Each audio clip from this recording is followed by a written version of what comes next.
nous voilà repartis avec un tutoriel à Oriania encore, avec toujours la Freestyle 20, la Freestyle 3 en 20 mètres carrés, toujours en réglage usine, avec des trims au neutre et symétrique. Là on va être parti aujourd'hui sur l'hélico Toussat et la Sat to Heli. Donc je vais essayer de vous mettre ça simplement. Juste pour information, comme je suis en réglage usine, j'ai besoin de faire sûrement au moins un demi-tour de frein, voire un tour de frein, on va voir. Donc un héli Toussat, on va partir en hélico normalement, donc hélico parachutal normal. Ensuite dans notre hélico, on va se mettre à l'intérieur à la sellette en même temps qu'on va mettre du frein à l'extérieur et relâcher un petit peu l'intérieur. Donc on met un tout petit peu de frein à l'extérieur et on relâche l'intérieur. Donc voilà, donc allez c'est parti. Donc 1, 2 et 3. Hop, nous voilà en hélico. Donc voilà. L'important c'est que l'hélico soit bien axé en fait. Donc là, mon hélico est bien axé, je vais me mettre à l'intérieur et hop. Donc voilà, là on est en héli Toussat. Donc c'est parti pour mon héli Toussat. 1, 2 et 3.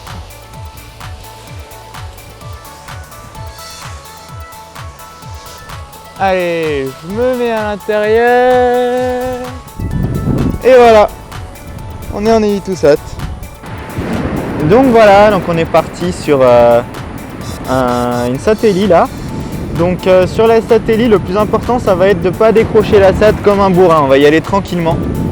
Donc on va pas freiner pour qu'elle décroche à tout prix, on va l'amener à ce qu'elle décroche un peu d'elle-même en freinant progressivement. Et une autre chose importante, ça va être qu'on ne va pas tenir son élévateur tout le temps. En fait, dans l'ensemble en accro, on essaye d'éviter de tenir ses élévateurs quasiment tout le temps. On tient son élévateur extérieur en Sat, c'est important. Ça vous permet de bien vous recentrer dans la sellette. Et on tient, donc du coup, dans le début de la Sat-Heli, on va tenir l'élévateur en Sat. Et après, quand elle va décrocher, on va le lâcher. Donc en le lâchant, on peut avoir tendance à mettre un petit peu de frein. C'est possible, des fois ça peut améliorer les choses. Et ce qui va se passer, c'est que ce frein-là, il faut absolument qu'on le relâche au moment où on repasse en dessous. Donc quand on va voir le Misty to Heli, ça va être à peu près la même chose. Là, c'est pareil, on va le relâcher en repassant en dessous, c'est important. Donc voilà, donc on est parti sur une Sat-Heli. Donc j'ai besoin de faire un tour de frein pour la Sat-Heli vu que je suis en réglage usine avec des commandes assez longues. Donc c'est parti, j'ai fait mon tour de frein. Et je vous le dis, ça me fait bizarre. Allez, on est parti pour la Sat-Heli. Bam, je suis en Sat, je freine, je suis bien à l'intérieur de la sellette, je continue à freiner. Et là, elle va décrocher et bam, je me mets à l'intérieur de la sellette. Et voilà. Et quand on a un tour de frein, pour sortir, il suffit de relâcher le tour de frein.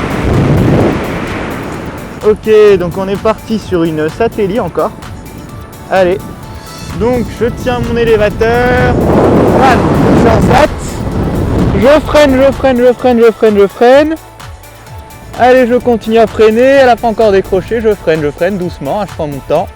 Je freine et là elle décroche, je lâche mon élévateur et je suis bien à l'intérieur et voilà. Et pour sortir, je défais mon tour de frein.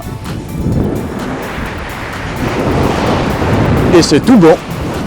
Et comme j'ai pas de gants, je vais me sécher les mains. Mais bon, c'est pas grave, ça, tout le monde s'en fout, forcément.